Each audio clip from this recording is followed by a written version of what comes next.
Hello and welcome to episode 17 of the ME7 Podcast. The Gills kick-started their 2022-23 campaign with a much-needed 3 points in ME7 on Saturday afternoon after a rocket header from Scott Cashkett gave Neil Harris's men the confidence boost they needed after last week. Tonight, I'm joined by Lewis Browning, Owen Stanley and Carl Pont as we review Saturday's game at a sun-kissed Priestfield Stadium.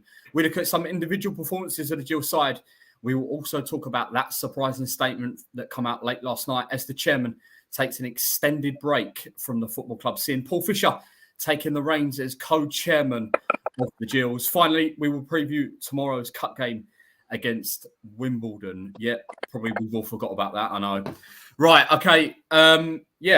Kyle, we'll because you're on my screen and you're to my right. We'll come to you. We'll come to you first. We'll go straight on to Saturday's game then against Rochdale. 1-0 win. Give us your assessment of it. It's definitely an improvement over what we saw the week before against Wimbledon. There definitely seemed to be a bit more intent, a bit more of a game plan, really, other than hoofing it up the pitch and kind of hoping that Mandron could head it down. We gave playing it on the floor a bit of a go, a bit of a clever set piece routine to get us the goal.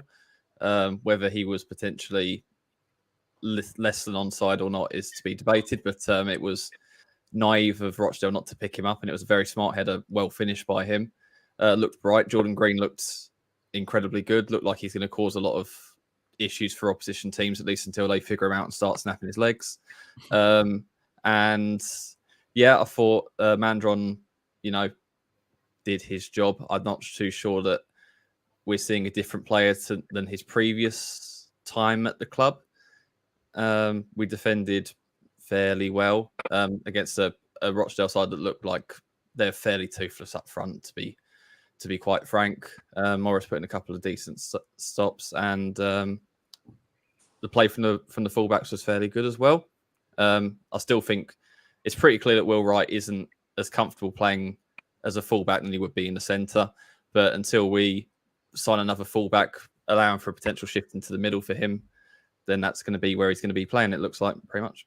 Yeah, true. I mean, give us your assessment on it. Obviously, I wasn't there, unfortunately, Saturday, but a lot of the feedback that had come out from it was that it was streets ahead of the performance that we'd seen at Plough Lane the week before.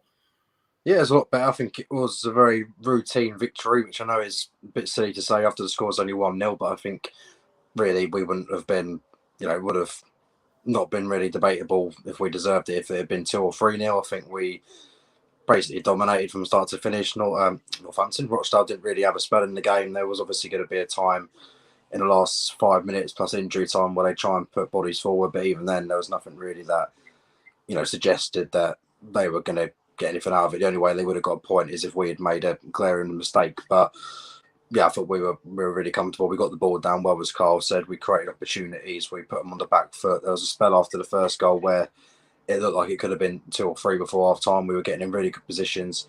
Had a good couple of efforts from distance as well from Williams and Lee. And I think defensively they didn't really lay a glove on us. Really, it's a bit like what we were at Wimbledon the week before, where they were trying to get forward, but really nothing was coming off from them, and they weren't really getting any change out of us. I think we just dominated the game, and we were worthy winners. I think the only not negative I can take out of it, but the only concern would be that if we play that well against a better side, maybe our lack of depth going forward and the fact that we seemingly don't have 2 goals in us at the minute would be an issue against a better side who, if they were to get a chance to score it, would we be able to go and get another one with the options we have? I'm not too sure at this moment in time, but just in terms of Saturday, it was a very, very routine win. Would have liked it to have been a bit more comfortable on the scoreline, but we very much deserved to get the 3 points. Lewis, obviously the manager Neil Harris come out after Saturday and had said that it was the best 45 minutes he'd seen from his Gills side since he'd been at the football club. Would you agree with those comments?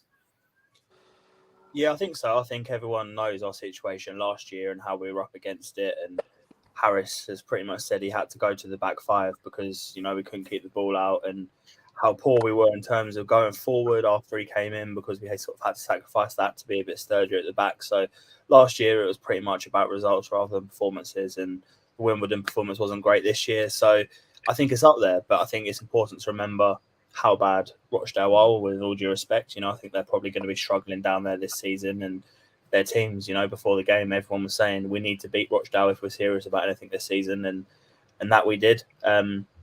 As Owen said, we don't look like we're going to score enough goals at the minute. I'm not sure how many Mandron has in him. I'm not sure how many Lewis Walker has in him.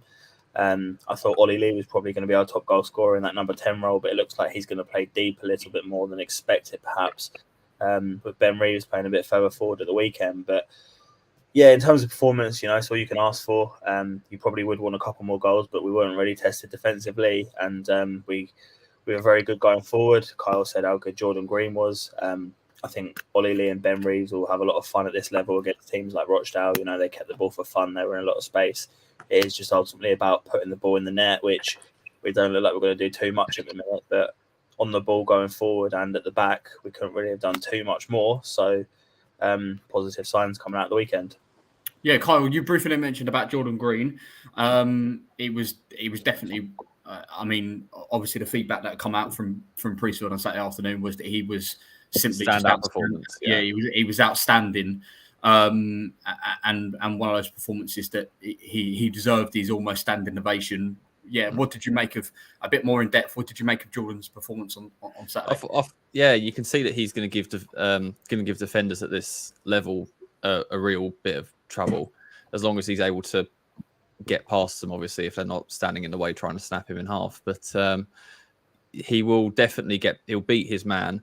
The end product is still not perfect. Could it be that he's not having the players making the runs that he needs to get on the receiving end of it? We can't rule that out. And we haven't really seen what his finishing is like yet. He runs in and he's looking for getting crosses as tight to the touchline as he can and pulling it back which is kind of the crosses that Mandron, you'd imagine, would be desiring to be getting on the end of anyway for a good angle for a header. Yeah, I think he could possibly be supported a bit more if we, as Lewis mentioned, if we were able to get someone else who could sit a bit deeper in midfield. He could be looking to whack it across the box to Ollie Lee, like standing on the edge, and then that's exactly where Ollie Lee would want to be shooting from, really, and the player that he is. So could it be that we need a bit more depth, actually deeper in the pitch to unlock Green? It could be potential. That's what we need. Yeah. Lewis, obviously, one thing that we took from last week against Wimbledon was that we were very passive in our possession football on opening day, but we certainly reverted back to the quick, energetic, playing through the thirds football against Rochdale. If we're going to play that type of way, we mentioned it on last week's show, if we're going to play that type of way under Neil Harris, it has to be like it was on Saturday, doesn't it? Yeah, I think at this level, you've got to be a very, very good team full of very good footballers to play constant possession football. I remember a couple of years ago, MK Dons came to Priestfield and during lockdown, and they got completely undone by us, just pressing them. Just simply, they were trying to play football and they weren't good enough. So you do well to do that all the time, but I think it's important to have a balance. No one wants to see constant long ball football, because when it's not working, it's pretty much the worst thing you can do because it's horrible in the eye. But yeah, I think we did try and pass through the field a little bit more. Max Amer is sort of associated with just hoofing the ball at the pitch, and I was at the game with my dad, and he often goes, "Oh, here we go," when Amy gets the ball. But there were times when even he was sort of passing it out of defence, and the options are there for the short goal kick as well, and it's a lot nicer on the eye. When you've got players such as Ollie Lee and Ben Reeves in this division, it's positive because you know how good they are on the ball. They're going to get a lot more time and space. Sean Williams as well, sitting deep. He is really a deep lying playmaker. He's not just someone that's going to get stuck in. He is very comfortable on the ball. And with his experience and how well he reads the game, he looks like he's got all the time in the world. So against the lesser teams in the division, let's say, I think we're going to play some decent football. Ideally, you'd want us to sort of 4 past Rochdale, something like that, just of how dominant we were. And if you've got a striker that's going to score 20 plus goals a season, we probably would have done. But it's nice on the eye. Hopefully it's going to continue. We will see a bit of balance with both because obviously, although he didn't have too much success in the air, on Saturday. Mandron is a tall player. He can win the ball in the air, and that option's there if we need it. But it's important to be able to do both. But it's a lot nicer to see the ball on the floor a little bit. Yeah, I mean, Ben Reeves completed 90 minutes on Saturday in a Gills shirt for the first time really since it signed for the football club. Yeah, obviously another one that come from really good feedback for him, and one that I think as a midfielder in this level, if we can keep him fit, he's going to be a real asset for this Gills side, isn't he? Yeah, apologies. That wasn't actually my inset that time. I was trying to get rid of a notification and accidentally closed the tab. So, but yeah, Ben Reeves, he was very good on Saturday. I think, as you say, we've not been able to see him at his best really at any point since we've got him through the door. I think it's the last season or maybe the season before. We've seen in glimpses here and there in certain games. We've never had what I suppose you'd say a 90-minute Ben Reeves performance. We've not been able to get used to that and see what he's best at, what he can offer most, because he's just been really, really unlucky with injuries. And Harris has mentioned that a lot this season before we started, saying how cautious he has to be with him, because I think this is the first pre-season he was saying he's completed in nearly 7 years or something like that, which is quite staggering when you think about it. But yeah, I think he was brilliant on Saturday. I think he went a bit under the radar, but I think he did a lot of great things. There was a bit like near the end of the game and we were 1-0 up. I think he can't remember. I think it's Diego Guerrero or something, the centre mid for Rochdale. I think he was trying to do a bit of keep ball, and Reeves just managed to nutmeg him, then put the ball past. A nice bit of skillful play. I think he was unlucky not to score after Green did great work on the right hand side, and he had his shot tipped over, the same with a free kick as well. But I think if we can get this level of performance and fitness from Ben Reeves throughout the season, he's going to be the asset we've been hoping he would be for the last 2 years or so. And obviously it gives us the option as well with Lee being able to play the 10, where if we do have an injury to O'Keefe or Jeffries, and Lee can go back in there, and then Reeves can be the main creative player. And it obviously helps as well that he can interchange with Kashket. He can go out wide, Kashket can go in the middle as well, so it gives us a lot more fluidity in that sense. And we're just with Reeves, whenever he has a good performance, we're just naturally we start to think, well, when's it going to end? That he's going to get the inevitable injury that he always seems to get. But at the minute, it looks fitter than we've ever seen him before, and hopefully he can keep his fitness levels up, keep the injuries away this season. If, as I say, if he does that, then we're going to have a real asset on our hands. Yeah, definitely. Kyle, obviously at Wimbledon last week, we were stood next to each other, and we were talking about Sean Williams quite a lot. That he was very pretty on the eye, but he was far too slow with the football. That from the feedback that I've heard, that's certainly changed on Saturday. And I think there was a rocket. He played with a lot more purpose.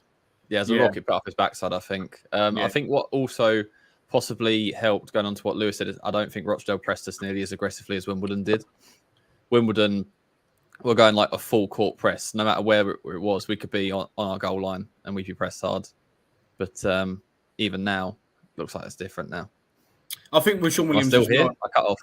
No, are you still here? I think with Sean Williams as well, he's one of those type of players, Carl, that I think you hit the nail on the head. That obviously Rochdale didn't press us anywhere near as Wimbledon did. I think obviously what people have got to remember is that he's come from a Millwall side that won promotions under Neil Harris. If you give that man quality and time on the ball, he will hurt you, won't he? Yeah, I think also that it wasn't just that Wimbledon were pressing us really aggressively, but it was also that he wasn't really being helped out by everyone else in the team not really showing themselves into good positions. We had the fullbacks stretching out to the touchline as wide as they could, which is okay to leave pockets of space for lofted balls into the air. But as Reece was saying to us too, if they're not spot on, if they're not perfect, it causes trouble, because you take a touch that's not ideal, you've lost possession, and then you're vulnerable to the counter. So with Rochdale not pressing us as aggressively, it gives him a bit more opportunity, a bit more time to do that. But even with what we were saying at the ground, we didn't think Wimbledon looked like they'd be challenging for playoffs, really. Is it going to be that it's a style of play thing, or is it a quality of team thing that causes the difficulties that we come across at Wimbledon? Whereas Rochdale, it looks like they'll be bottom six, probably. Yeah, very true. Lewis, one of the individuals that I think Gills fans were a little bit unsure about was Will Wright after the first game of the season. But again, obviously got an assist for Scott Kashket's header on Saturday with great delivery of the ball. And that's one of the one of the things that Neil Harris mentioned when he'd signed him, that he is a great dead ball specialist, certainly for a fullback. What did you make of Will's performance on Saturday? Yeah, it's a weird one, really, because Kyle said that he doesn't look as comfortable at right back as he would in centre back, and I completely agree. When he was at centre back in pre-season, I thought, wow, he looks a right player. Who sort of told him he's going to play right back, and it was similar after the Wimbledon game. But he put a decent showing in. I don't think he is going to move, as Kyle said, to centre back unless we did sign some spectacular right back, which I don't think Che Alexander is trusted to be. So I can't see that changing throughout the season. It's a weird one, basically seeing your centre off over set pieces and corners and stuff, but he has got a good delivery. Obviously, if it was planned, it was a great delivery for Kashkit's goal, and he was taking corners sort of just in front of me, blocked one of the Raynham end as well. I think he had a shot from one corner that went straight out for a goal kick, but I think he's finding his feet. He's not 100% comfortable on the ball, I don't think. Obviously, it's a step up a level for him as well, so rather than quite a few players, you've got your O'Keefe, your Williams stepping down, he's stepping up a level, so he's adjusting too. But yeah, going forward, he's finding his feet, but defensively, he's very solid. Seems quick enough. He's obviously young, he's fresh. He's got a good set piece delivery. Needs to work on his crossing a little bit, perhaps, and sort of getting into decent positions. But yeah, from a dead ball and defensively as well, no complaints so far.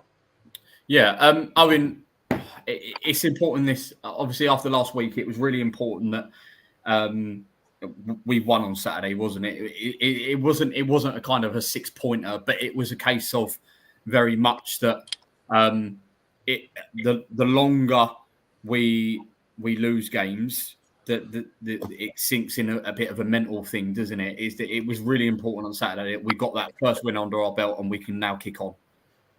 Well, yeah, I suppose you have to take into account that there's a lot of players who are still here from last year who might have a bit of a mental hangover, if you like, with how we ended last season with not many wins, and sort of that can become a bit of a routine that you don't want to be stuck into. But I think the first game against Wimbledon was basically just a pure sign that we weren't really ready on the day and we couldn't compete to the best of our abilities, but we looked a lot sharper on Saturday. I think obviously it helps playing against a team that weren't really willing to press us, so happy to just sit back and try and soak up all of our pressure, which lasted 9 minutes, which, you know, when you're playing a team like that, when you know they're not going to offer much going forward just because they just don't have the sort of quality, you always feel like it is going to be a comfortable day. I think, you know, I was a bit worried towards the end, even though they hadn't created anything at all. If, you know, what happened last season with so many late goals we conceded, whether people might switch off and, you know, maybe get some memories of what happened last year and it would cost us the 3 points, which would have been obviously really unjust because they didn't deserve anything out of the game. They were terrible. And yeah, we held on and got that important win, and now it's just about pick that momentum. We've got you know, I don't think we're going to be talking about it today, but we've got a hard game on paper against Tranmere, but they're also a side who have lost their first 2 games of the season, so there's no reason why we can't go there and get a result. And it's just about breeding that winning mentality. And you know, Harris was very keen to say that when we played Southend in the final pre-season game, so that game was not necessarily about fitness; it was about getting that winning mentality ahead of the season. And you know, it looks like we have players in there that have that now, and they've grasped onto it. Maybe some of the new guys needed, you know, that first game against Wimbledon just to sort of acclimatise to what league football is again and get used to the hustle and bustle of it all. But, you know, once they got through that experience, obviously didn't go our way. It's a lot more steady, a lot more astute, and a lot more, like we brought a lot more to the party on Saturday. And obviously it's a good step to get that first victory. Yeah, like Owen said, we won't be actually talking about the Tranmere game on Saturday. Tonight we're going to do a Twitter space either Thursday or Friday, reviewing the Wimbledon game tomorrow and then previewing the Tranmere game. So stay tuned for that. That'll be on our obviously on our Twitter page. Let's move on then after the 1-0 win on Saturday. And last night, like many of us, were probably scrolling through Twitter, looking at the Premier League. Feedback results and things like that. Looking at our FPL, I know Carl, me and you are massive on it, so we're probably looking at that, how we were doing. And then the club statement pops up, and me thinking club statement. I'm thinking, oh my God, Harris has jacked it in. We've won on Saturday. I can't believe he's gone. It wasn't that. It was actually our chairman, Paul Scally. Fair to say, taking an extended break from the football club. And in come Paul Fisher, joining the board of directors as co-chairman and CEO of the football club, and will actually be responsible for the day-to-day running of the business. Paul was obviously actually at the football club in 2001 and 2002, and then went on to be the Jockey Club Racecourses as CEO, and actually overturned 250 million as a business across 15 horse racing courses within the UK. He's actually left that role now after 20 years in it, and obviously has now joined as the co-chairman and the CEO of the Gills. Kyle, we'll come to you first. When you first saw come out that statement and you read through it, what are your thoughts on it? I thought that it had been showing signs of coming for a little bit. I don't think it's unfair to say that we could see that the chairman's interest had waned a little bit in the football side of things over the last few years, as he's focused on things outside of football that will gather additional revenue, such as the hospitality, Great Hall Factory, etc., and the school. So the focus has quite clearly been focused on those sides of the business to generate additional revenue outside of footballing ventures.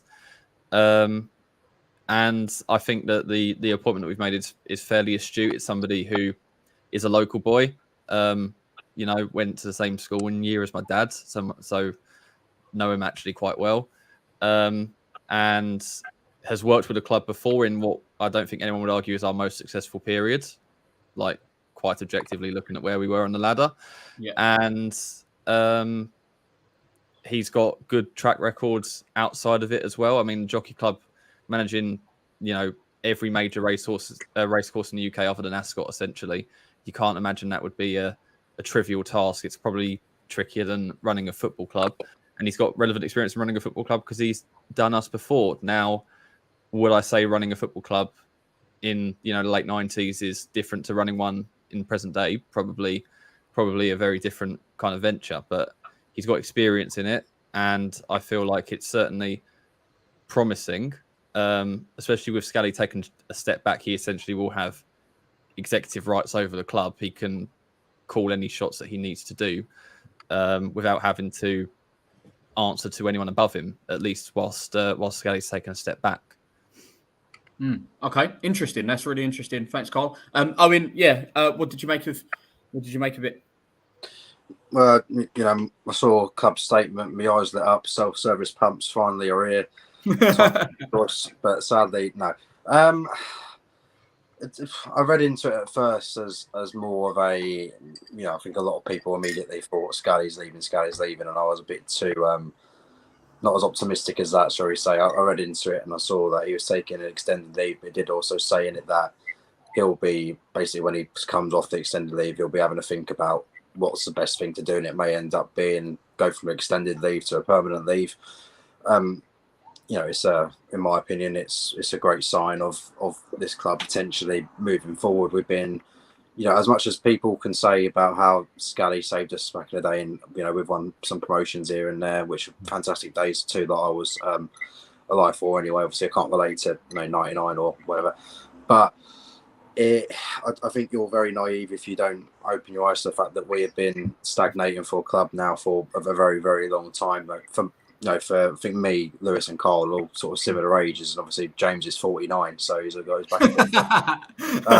So we sort of all see the club, like from my point of view, I've seen us. So I was born in '98. My first season was in 2007. So I saw us get promoted at Wembley in 2009. Seen us win the league in 2013, and then I've had, I think, 3 relegations in that time as well. So we've seen the ups and downs in that time frame. Obviously, everyone's time frames will be different. It's going to be people listening to this who, are a lot older than us, who've seen us, way back when, and they're entitled to their opinion as well. I'm sure they're probably more inclined to be supportive of Scally than people who have experienced what we have in our times of watching Gills, and that's just the way it is. But I think, as I say, it's very naive to think that we haven't stagnated and we haven't looked like a club who were slowly but surely on decline in the past decade or so, because we've been we've been just sort of there. There's so many issues we can talk about. The one that always gets me the most is how we've never really capitalised on being the only EFL club in Kent and capitalised on that catchment area. We've never really seemed to do it. It's been something that he's talked about, but nothing really has gone into action with that. And we just seem to be a club that, for so long we're just stagnating in League One. Which, yeah, I get it. It could be worse. You could be, like a County or Aldershot or one of these former EFL teams, Southend, who are now in the conference. But the fact of the matter is, when I go to watch Gills in the past, last few years, it's been just a sense of, well, this is where we are. This is probably where we're going to stay for a while because there's no clear sign of us going anywhere. But then it slowly but surely started to turn in the other direction last season. And obviously, where it became more apparent towards the end of last year that we were more than likely going to be relegated, that's obviously when fans made their voices heard a bit more and the anti-Scally chant started to reappear. And obviously, we know what happened. We went down, and even then I didn't really see much of a reaction from him in terms of talking about how we're going to rebuild, we're going to get better. It's Neil Harris who's been doing all the talking on that front. Let's be honest, he's the one coming out saying we need to rebuild this team. The standards need to be better on and off the pitch. It's not Scally who's come out and said that. It's the manager, which for me tells you all you need to know as well. And yeah, we've just been heading in the wrong direction. So I think it is now time. He said it himself. This isn't any of us coming on here and saying that he needs to go because it's terrible and it's also all this he can't run a football club anymore. That's not just our opinion. That's something he said himself. He said in his own words that he doesn't feel that he can take the club any further than he already has. So I think it's definitely a good sign in the right direction that we can hopefully get this new person can bring a bit more stability and either find investment or be the one to invest himself, and we can actually start looking at this club that we all know and love becoming the club we want it to be again, which is competing and not just existing. Essentially is how I see it. We exist and we don't do much else other than that. And obviously, as I say, there's a lot of people who will say, well, it could be worse, think of this and that and that. He saved us all back in the time, and that's fine. And I read his not his column in the Sun, his interview in the Sun, and that if you're going to match Paul Scally to any publication, I think that would be the one. It came across very, look at me, I'm a bit of a victim. It's everyone else's fault. When the going gets tough, it's someone else's fault. Essentially, that's what it sort of came across to me. And obviously, none of us condone anyone who's personally abused him or done anything physical or threatened him and his family. Obviously, that's not okay. We should put that out there. These are just our opinions. It doesn't for a minute mean that any of us condone anything like that. Obviously, that's not on. But it came across to me that he liked to point out a lot of the things that were wrong, a lot of the things that he's taken personally, but without actually taking any responsibility for it himself, which is what probably irritated me and a lot of fans the most. It was just a lack of accountability for what's happened to the club over the past 5 to 10 years. And I think it is hopefully surely the beginning of a new dawn. I will let Lewis go now because I realise I'm going to say, Lewis, I'm not sure how are you going to follow that up. That was that honestly sounded like a bit of a rousing speech about to become president of some sort of like a group or whatever it is. But Owen, to back you up as well, Steve Baker also agrees with you. Well said, Owen. Supported GFC since 1981 and it's time for a change. And there you go, Ricky as well. 100% Owen, totally agree with you. And then Owen, I think Steve, I think Steve's giving you a bit of a round of applause behind our screen. So I think I should take back what I said about the older generation. Actually, sorry, Lewis. Yeah, I mean, follow that up. It certainly has been. Look, I think we are all of the opinion that we thank Paul Scally for doing what he's done for us, for bringing us what he's brought us. I mean, he's brought us obviously promotion at Wembley twice. He's also then brought us the League Two title as well. Countless of times that he's backed managers. Certainly during my time as a fan, I don't think you can ever argue that when he's actually appointed managers, he's definitely backed them in the market. and he could have easily, in my opinion, left it to Steve Lovell in League Two this year, but he went out and got, in my opinion, one of the best managers in the Football League in Neil Harris to give it a good go. So there are many positives for Paul Scally, but it is definitely, I think we're all of the opinion that it is definitely a time for a change before it gets to a point that look at Southend and look at many other clubs that have gone through that trapdoor and could quite have easily happen to us, couldn't it? Yeah, I'll be as quick as I can because I don't know if I'm going to get cut off or something. You're not. We've got all the time in the world, so no. You go for it. Perfect. Yeah, I think, I echo everyone else in the comments about Owen's speech. I think he said a lot of very good points there, spoke from the heart about how a lot of Gillingham fans feel. And yeah, as you say, James, before our time, but we thank him for saving the club and getting us to where he got us, I suppose. But the reality is, as Owen said, as we all believe, and as he said himself, he's not capable of running a modern football club anymore. And I think that's clear in how it's gone at the minute. He doesn't help himself in a lot of situations. He does say a lot of things that he doesn't follow up on. I think a lot of people sort of associate him with telling some lies. I think just basic stuff in terms of, the Steve Evans saga. Everyone knew how it was going to end. He knew how it was going to end. He rejected an approach from him about a month before, but he's talking about how horrible he made the club before that. Just simple stuff like the kits aren't available yet, the poor rollout of the ticketing system, the fact it took 4 months to fix the roof in the Gordon Road stand. He was so bad at reading the room last year when we were in the relegation battle with this chairman's chat, which I think was an absolute PR disaster. It's probably the worst thing the club could have done at that time. He's coming out talking about this GFC school, which obviously generates revenue, but it was the last thing on every Gillingham fan's mind when we're in a relegation battle, when we need players, when we have a troublesome manager situation.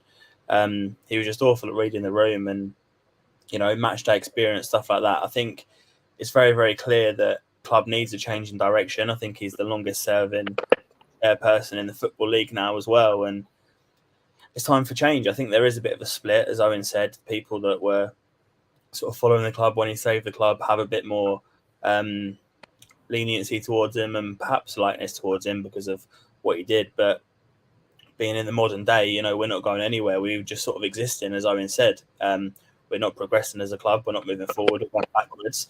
Not many fans expect us to bounce back out of League Two at the first time of asking. And if we can't do it in these couple of years that we're expecting Harris to be here, then who knows how long we could be stuck there, because there's not too much fat chance that we're going to get a better manager than Neil Harris to try and get us to do it. So, yeah, I think relegation was the final nail in the coffin for a lot of people. We've seen that with the backlash and this personal abuse that he's got.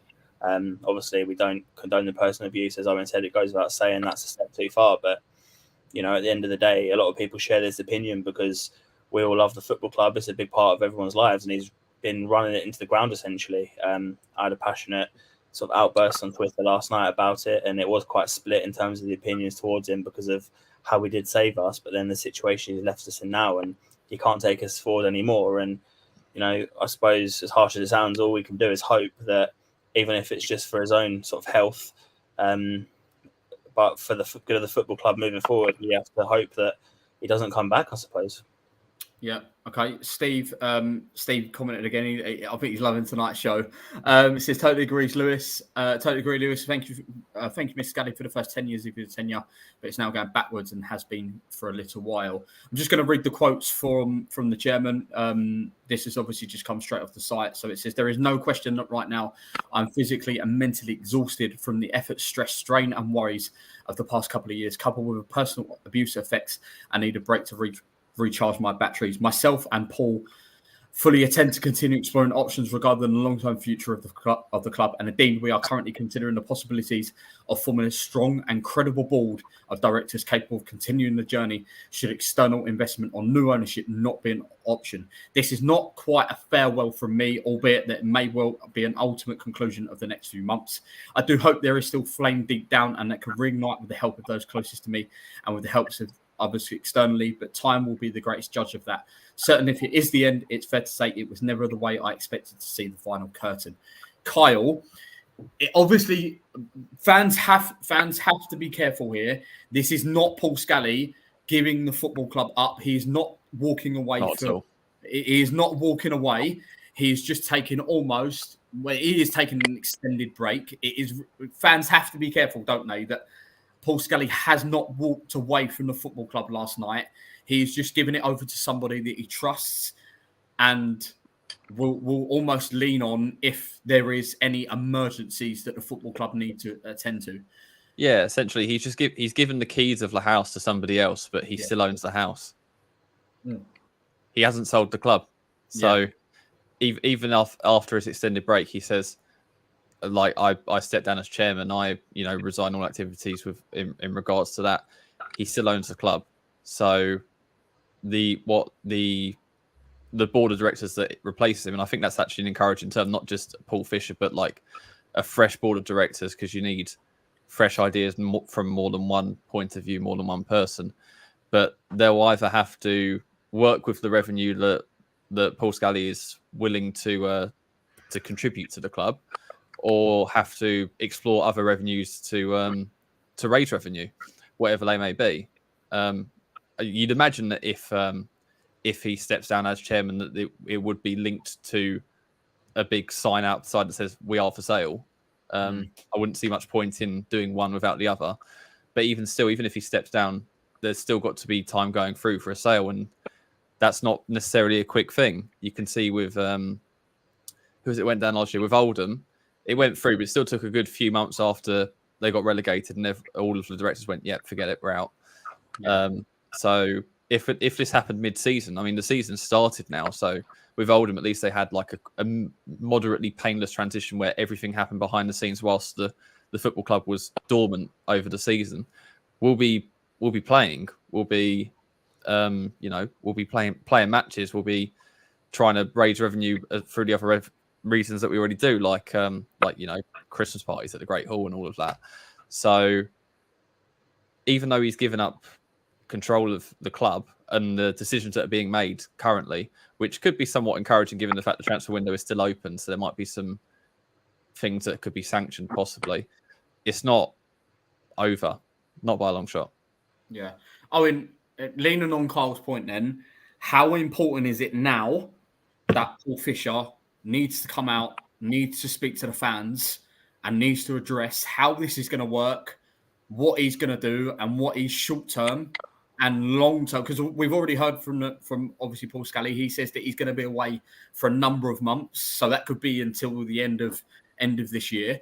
How important is it that he now comes out to the fans, addresses the fans, and says, right, here's our short-term plan, here's our long-term plan, this is what we're going to do?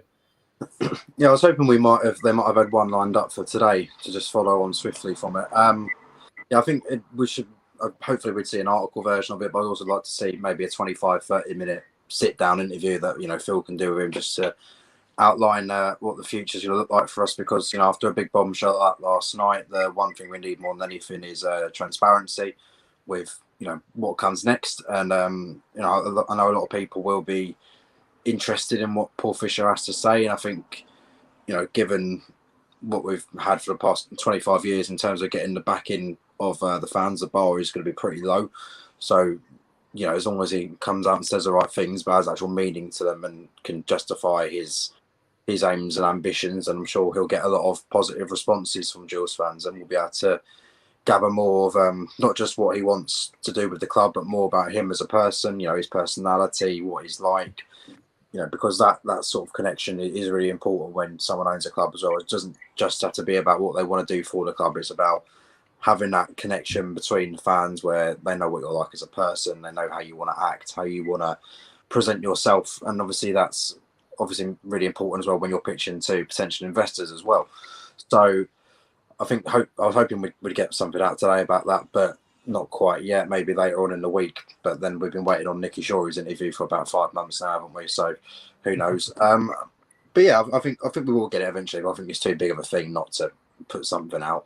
But yeah, I think it'll be something that the Gills fans will have their eyes on social media for the next couple of days, open to come out, and hopefully he puts on that good impression. I hope he's, one thing I hope when he does do like an interview or written piece is that I want him to speak from himself. I don't want him to talk about Scally throughout all of it and make these references to, how good he was and how thankful he is for him passing it over, etc. I just wanted to talk about his own ambition. Put Scally to one side, tell the fans what you want to do, who you are, and build that connection between co-chairman and fans, which has been, lacking for the past 10 or so years. Do you think it's really important that as like the chairman's chat in the next programme? Yeah, and it's really important, Lewis, as well, isn't it? Is that he isn't. Paul Fisher needs to be able to. He needs to almost read the room. That he needs to realise that he's coming into a football club that is basically on its feet. We are firmly on the ground in terms of we are in a mess. I know we won on Saturday, but if you look at the bigger picture as a football club, we are in a real state at the moment. And so I think he needs to be able to come in, be a real hands-on chairman, be able to directly communicate with the fans, and most importantly, like Owen says, those actions that he's going to talk about, he needs to be able to implement them straight away, doesn't he? Because like Cole's also mentioned, we are right in the middle of a season. We haven't got a summer break where he has time. He needs to come in now and sort problems now, doesn't he?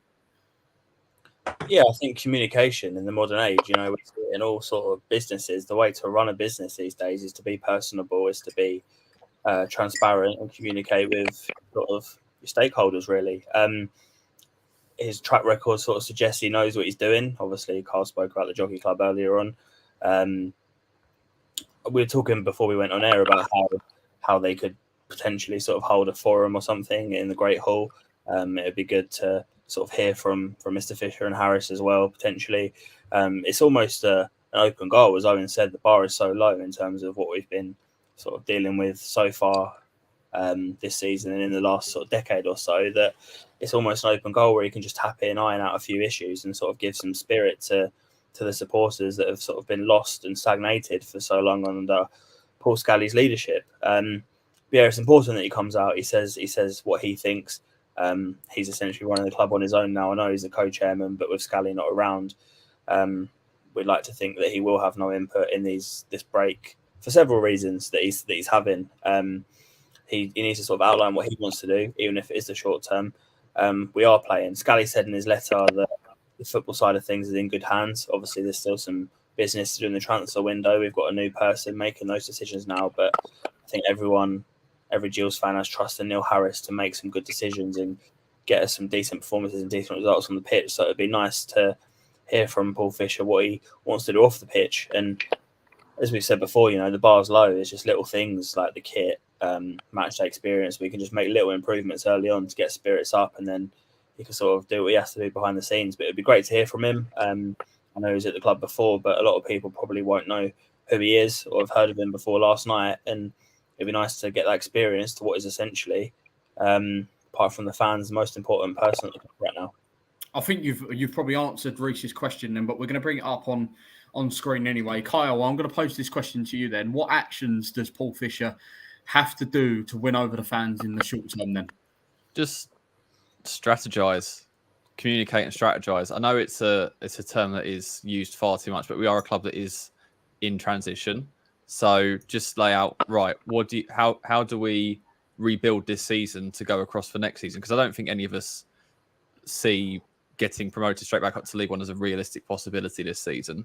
So how can we recover this season to build for next season? What does he see that we can do that in regards to on and off the pitch?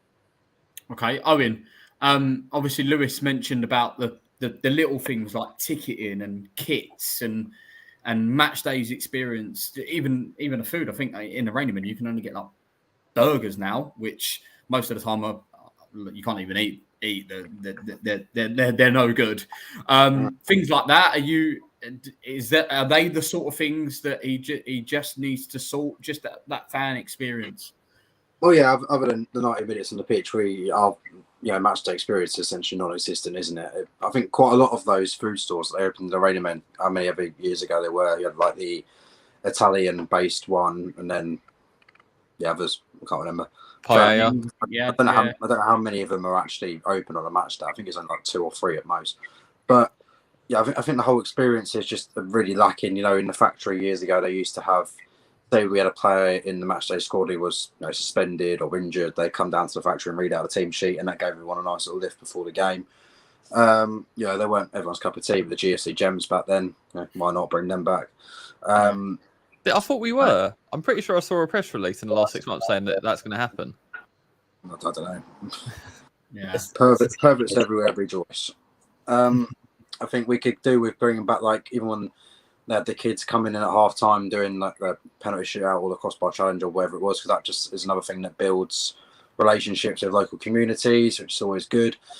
And I just don't really see what there is for a match day experience at Gills. We obviously only go there for the game. No one goes there to watch kids do penalty shootouts at half time. We go to watch the game, but even then, there's just not enough vibrancy around the place. It's more just sort of get up, go to the game, watch it, leave. There's no real. They don't really give you much of an incentive to get there early, to enjoy some sort of outside the ground atmosphere, concourse atmosphere they might have going on, or something like that.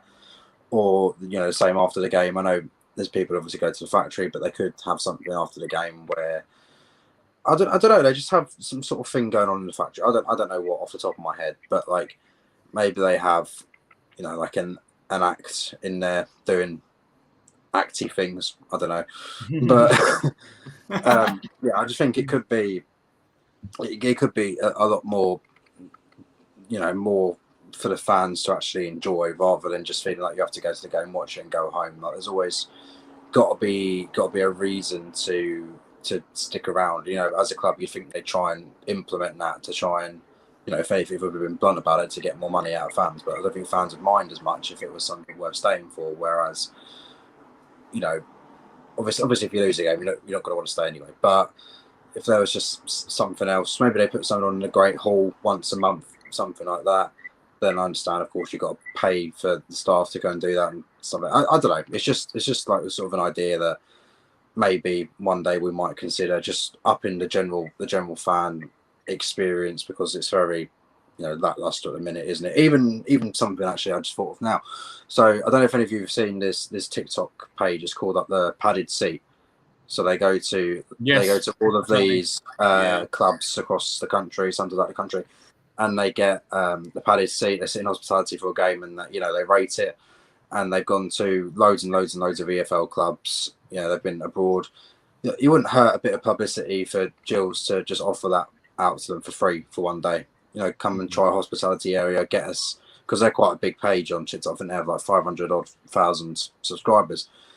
Give it. And Gills is actually quite new on TikTok. They can't post a lot of things now, so that's interesting. But it's even something small like that, where they could comment on their page saying, "Oh, do you want to come visit us?" And obviously they get to come down, experience the padded seats and the luxuries of Priestfield, and also it gives the club a bit of publicity on a wider scale as well. That's like another thing I see is like an open goal that could be so easily achieved. It just doesn't seem to be something we've looked into. Great. Okay. After all this chat, we actually do have a game tomorrow night. We've got AFC Wimbledon in the Carabao Cup. Lewis, I know obviously it's our second time in just under 2 weeks that we're obviously going to visit back Palau Lane, obviously for a very different reason, to try and get through to the second round of the Carabao Cup. Thoughts on it, seriousness in it. Obviously, we've not got a big enough squad anyway to rotate too much, but yeah, just give us your thoughts ahead of the game tomorrow night. Yeah, you're right. We don't have enough players to sort of rotate everything, do we? I'm sure, Jake Turner will start and goal. I'm sure Che Alexander and Dave Tutonda will play. Might see a couple of younger players. I know Jabode, if that's how you pronounce it, apologies if it's wrong, but he's had concussion, hasn't he?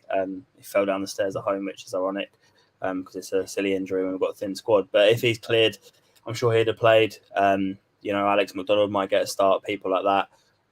Obviously, we're light at midfield. Sean Williams, probably with his age, you'd assume he'd like a rest. So it'd be interesting to see what happens there. We might see Will Wright in midfield or something like that. But we've not got too many options to rotate, as you say, James. Wimbledon will probably do similar. They'll rotate as much as they can. So I'm sure it'll be a bit of a different game.